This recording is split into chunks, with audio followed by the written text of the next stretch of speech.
Okay, before we start this vlog, we have an announcement to make. So we have been selected as ambassadors for Singapore Bike Forum. And Singapore Bike Forum will be relaunching their forum with a new look. You can do look out for some of our posts, which we will post there exclusively on Singapore Bike Forums. And yeah, back to the show.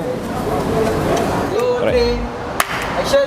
Yeah, what is up, guys? Fahan here with Zah once again, and today we have our one of our loyal supporters of our channel, Manpreet. Hey, hi guys. Thank you so much for coming out and offering to review your bike with us. So we know that the XMAX we have reviewed before is the 400cc, and I've also ridden the 450cc. This is the 300cc. You really cannot tell them apart. Yeah. And what do you think, Zah? What I don't understand is Yamaha, the XMAX series, we have 250, 300, 400, all within the same category 2A class, you know. I don't understand why there is 3 different CCs range for one class of bike. And then, you know, if for me as a buyer, I would definitely I go for the highest. That's the misconception. Basically, a lot of people think that since all 3 are in the same category of class 2A, that they should go for the 400cc bike. And I was one of them actually. So, but in the end, when I did some research, I found out that the 400cc bike is actually meant for the European market, and not the Southeast Asian market. I see. And the 400cc bike, there's actually a number of disadvantages to it, especially where cost is concerned. So if you bring it for servicing, you're going to incur a lot more costs. And for your parts and your any other aftermarket equipment that you need, again, that is going to be much more expensive as well. I see. Okay. Now what about the 250? Okay, for the 250cc, I have no idea actually why did they even come up with that.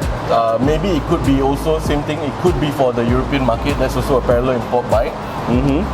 But if you're talking about Singapore, the local distributor Hong Leong only brings in the 300cc bike. I see. So there's something special about the 300 because it's an authorized distributor. That's right. I see. So for the 250cc and the 400 is all parallel import. Yes. Okay. We didn't know that, but it's available in Singapore, all that. Yeah, so before Manpreet actually tells the story about this bike, we're going to give a bit of introduction about it.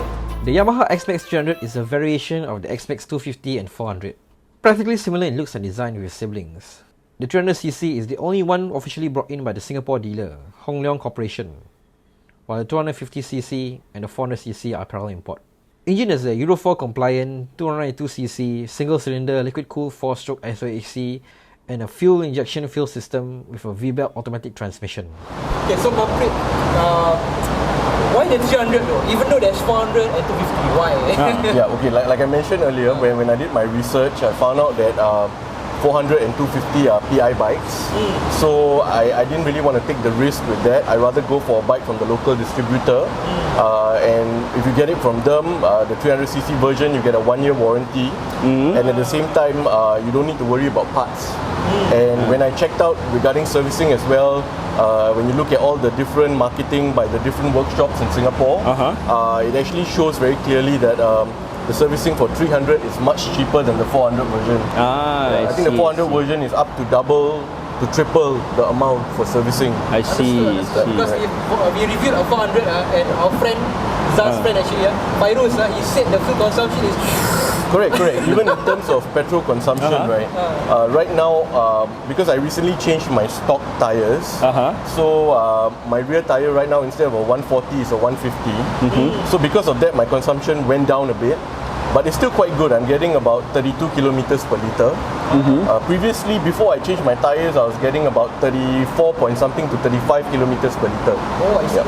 So you changed your tire to a smaller one? Yeah, because of an incident. No, I changed my tire to a bigger one, from 140 to 150. Yeah. What happened? Because, what happened? It was raining that day, just like today, and I was coming into the multi-story car park, and just as I turned in after the gantry, I skid. My front tire gave way, so I skid. There's a mark here to prove it. One of the problems with this bike, I would say, is that you need to get the stock tire changed because the stock tire is not good enough. So that time when you bought it, how long was it and how much? I just bought it actually. I'm actually a new rider. I had my 2B license for a very long time, but recently I just got my 2A in October. and on the 3rd of October, I got my bike. Oh, so you mean from the day you pass your 2B Yes. until you got your 2A, you Correct. have not owned any bike before? No, I've not. You have not ridden any bike before? I have ridden a bike, but it wasn't mine. It was my friend's bike. I just rode it once or twice, and that's it. Right. Okay. Wow, for our first bike for our class 2A, it's surprising. Right. Because anyways, why I didn't get a 2B bike after my license, one thing was at that time, finances were issue, and you know, there was also the fact that you know you don't have much choice. 2B is a very limited class, and I didn't really like 2B bikes. You know, I didn't really fancy many of them. I This see. bike was how long ago? Talking about 10 years ago. 10 years ago, Oh, I definitely see. 2B are hyenas, no. There's so many different types of bikes now for them to choose. That's right. That's right. Yeah. That's true. Yeah. But sorry to say, the class 2A now no more, like not much choice. Correct. I see like Super 4, XMAX.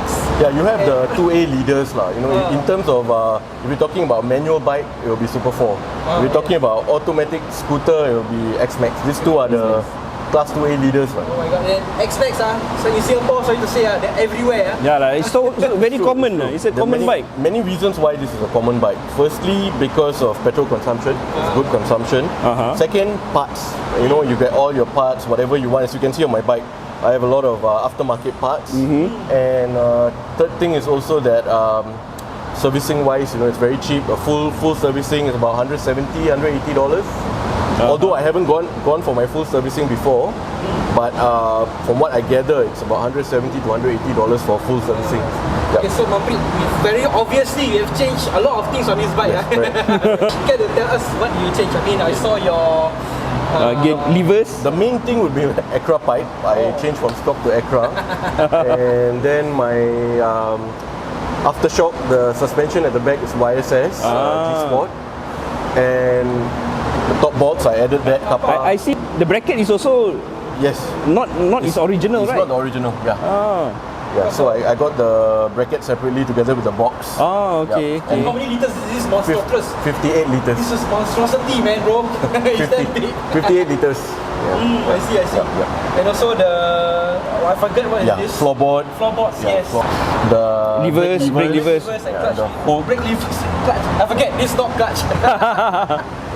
brakes, both brakes, front and The rear gold brakes. accents, Yeah, I like the gold contrast with black. bling, Yeah, correct. Yeah. Then up next, windshield lah, bro. Windshield. No, I actually like this because Oh, you like the stock one? it offers better wind protection compared to the sportier one. I see. Correct. So I'm okay with this windshield. Yeah. Then the ram mount. This one was another big pain. $100 over just for this. So how would you describe its performance? I mean, considering that you have not rode any other bikes before, how would you describe its performance in terms of acceleration, handling? I would say it has fairly decent performance.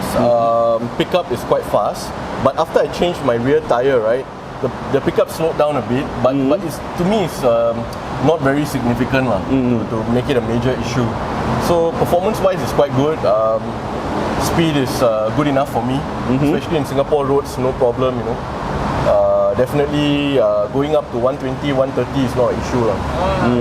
Considering your size. Yeah, and even my size, you know, for somebody my size, right, this bike is very comfortable. Yeah, you know, as you can look from the seat, right, it's just nice for me. Very nice to sit down here. Although, but I do intend to change it to the comfort seat lah. Yeah, There's a comfort seat. no, there's a comfort seat of this version. okay. Yeah. Okay, so Manpreet, I've actually rode the 250 before. Okay. And it's a bit too tall for me. Okay, yeah. So I'm 165. Correct. And for yourself, what's your I'm 1.8. 1.8. So for you, it's okay lah, just nice. I'm still tiptoeing on this. You're still Yeah, tiptoeing. correct. Because you know why? It's not that the seat height is very high. The problem is it's very wide. Yeah, the body is very big. Because it's wide, right? That's why you know your legs tend to tiptoe. tiptoe. Even if you're 1.8. That's why my advice would be that if you are shorter than 165, right, you might want to reconsider if you actually want to get this bike. That time I really scared. Somehow it was a rental bike, the SS 250. I really tiptoe. Then I was like, wow, fearing for most of the time. I believe my leg dangling. Because the floorboards, even though there's floorboards, it's just too high for me. I dropped the bike or something like that. Okay. And somehow it's not my bike. If you drop your own bike, hard pain lah. Yeah. Still okay, it's still your bike. But if you drop the rental bike, you have to answer to the rental Correct. company. Yeah lah, you have to pay for it. It'll be cost incurred. Correct. So that's the scary part about my experience with the XMAX. Okay. Yeah. Okay, bro. So far, I know you have been riding this for 1 month only. 2 months. Yeah, gonna 2 be months 2 already. So far, did you join any group? Yeah, I'm in the XMAX SG group. Okay, so do they share any problems about the relating to the bike? So far the main issue is the stock tires. Apparently, even from my own personal experience, it's not good enough lah. You need to change it to something better like Pirelli Angel or Mitas Touring or Pirelli Diablo Rosso. There are quite a number of options available lah. Yeah, right. Because it's more grippy. Yeah, like for mine is Mitas, so it's more grippy. You can feel the difference lah compared to the stock tires, and even in wet weather, it gives you a lot more confidence lah. So, in terms of engine wise, how is it? Engine-wise, so far, any problem? The problem I face is not with the engine, but the transponder. So whenever I switch on my bike, like just now you all saw, right? Yeah. So when you switch on your bike, sometimes, right, the engine just won't start. And then you have to switch it off again and then on back again, then it will start. But the good thing is, so far, you only need to switch it off once and then on back again, right? After that, there won't be a problem with it. Yeah.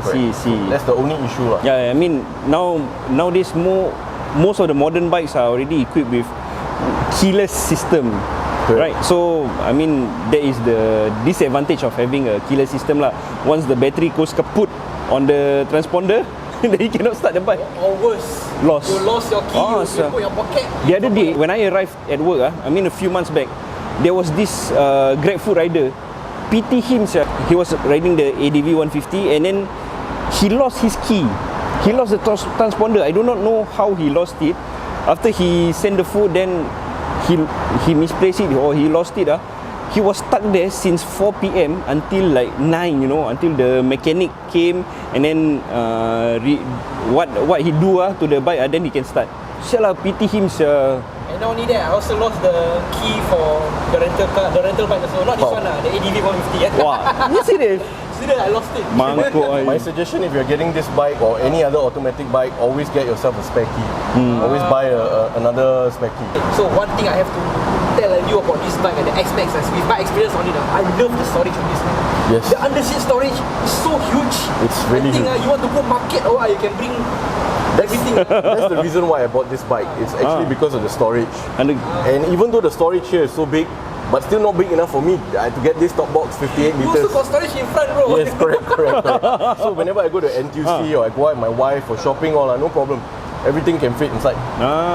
In here itself, we can fit 2 full face helmets and even more than that. You can add other stuff as well, like your raincoat, your express shoes or anything like that. Yeah, considering with your size and then you have a pillion with you, does this bike prove itself to have the ability to? Definitely, yes. The bike can handle no issues. Okay, so Manpreet, what's the best memory you have with the XMAX 300? Okay, so far I haven't been riding for very long. I'm a new rider, so it's only been 2 months since I got this bike. So the best memory I have was actually last night. I went out for the first time with my XMAX SG group. So we started off we went to Yishun Rasa Rasa for dinner. So after dinner there, we went for a long ride lah. So from Yishun, we went all the way to Woodlands, Kranji, and then after that we went into Jalan Bahar. And then from Jalan Bahar, we shot all the way down to Tuas, and then from Tuas we went down to Labrador Park. That's one thing about the biking community, bro. It's like when you have a bike with similar models, how to say, you have a get together, you feel belong. Right. And you go on rides or you go for events or charity. It's like the bike culture in Singapore is very prevalent. Correct. Yes. Especially in this COVID times. Like I've seen bike groups, having small gatherings and then charity going out It's really to fun, ride. and you get to learn a lot of things. Special thanks to Bobby, Sean, Derek, Min, Happy Soda, all you guys for helping me and giving me the insights of this bike. And you guys Those mentioned, don't forget to like and subscribe. So, Manpreet, being this your first bike, what's your long-term plans with it? My long-term plans is to actually keep this as my so-called workhorse. You know, so when for going to work, for marketing and all that, because of the storage space. But I also, once I get my class 2, I do actually want to get the Yamaha FJR lah. That's my dream bike. Go for it, man. That's why you can see on your reviews, I'm always asking, bro, when you going to do the FJR review? It's difficult lah, bro. Usually, how to say, we want certain models. We have to approach riders. I mean, some riders are shy. Maybe they have experience, but they don't want to come out because they are shy, camera shy. So we cannot force them anyway. Okay, so Manpreet, being this a class 2A, and with one of the being the most common bike for the class 2A market segment right now for a scooter, who would you recommend the XMAX for? First and foremost, XMAX was somebody who's slightly on the taller side, who's more than 165. No prejudice against those who are shorter, but it's just that, you know, it won't be very comfortable for you. Because if I'm already tiptoeing at 1.8, you know, I don't know what you will have to go through lah. But for those who are a bit taller, I would think that this is a good bike. If you don't want something manual, you want something automatic. You need the space for storage. You need the comfort. You need the comfort. You want something more cost friendly. You want to modify your bike to the maximum and, you know, enjoy it to the maximum. Then this is the bike for you. Okay lah guys, so that's it for the vlog. We want a special shout out to our friend Mizi, who is recording B-roll for us. And you can check out his Instagram page, Mizi Media. And shout out once again to you, Manpreet, for, you know, liking our videos, commenting. Yeah, I mean, Manpreet has been an ardent follower of our videos and our live streams. Yeah. Finally, get the video. I enjoy all your videos, and I hope that you will, you know, keep doing it. Hey, how you discover our channel, bro? I don't know. I was just looking for, you know, local riders who are doing vlogging and all this kind of stuff, and I just came across your video one day, and from there it just all started lah. I subscribed, and you know. Okay, so cool, man. That's so cool. That's so very cool to meet one of our followers. very touching. It's very touching, yeah, very touching. Thank you so much for coming out and sharing your ride with us. And any riders who want to share the rides with us, do get in touch with us on our social media pages. And don't forget to like and share our videos with Riding Kaki, and don't forget to subscribe. Stay safe, guys. Bye bye. And we'll see you in the next one.